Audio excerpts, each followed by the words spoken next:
Okay, so like ready for another deep dive. Always ready. Today we're going to tackle something I think we all deal with. Okay. Self-sabotage.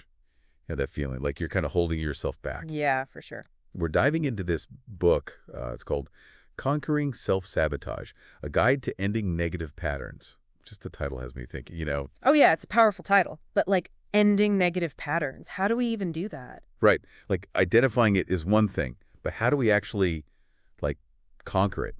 What does that even look like? Well, the book really gets into it. It says self-sabotage, like, at its root. Yeah. Fear of the unknown. We, as humans, we like what's familiar, even if it's not good for us. So it's like we're clinging to what we know, even if it makes us miserable. Exactly. And the book gives us this great example. Imagine, you want to start your own business. You've got the skills, the passion, like you've got the whole plan. Okay, yeah. But then you make excuses, you doubt yourself, and you just never do it. Oh, that's so real. I feel like I've been there. But why do we do that to ourselves? What's happening in our brains? So the book gets into this thing called cognitive dissonance, which is basically that icky feeling you get when what you do doesn't match what you believe. Okay. So part of you believes, yeah, start that business, but another part is terrified of failing. Right. So to make that icky feeling go away, you sabotage yourself.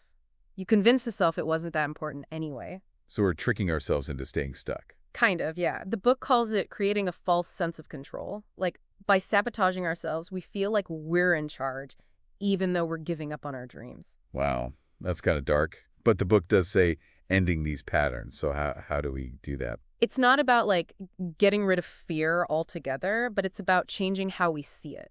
Okay. It says we should see fear as, like, a signal, like a sign pointing to where we need to grow. So instead of running from it, we run toward it. That seems a little counterintuitive. It is, but it's powerful. They have this technique. It's called fear setting. Fear setting. Yeah, you actually write down your worst case scenarios, and by like facing them head on, they lose their power. That's interesting. But like in real life, say I'm someone who procrastinates a lot. Okay, so you're putting off working on this big presentation. So with fear setting, you write down everything bad that could happen. Missing the deadline, looking unprepared, all that. Yeah. Then you come up with solutions. You make a plan to stop those bad things from happening. So it's taking back control, turning fear into like motivation. Exactly. It's a whole perspective shift. And the book also talks about being kind to yourself.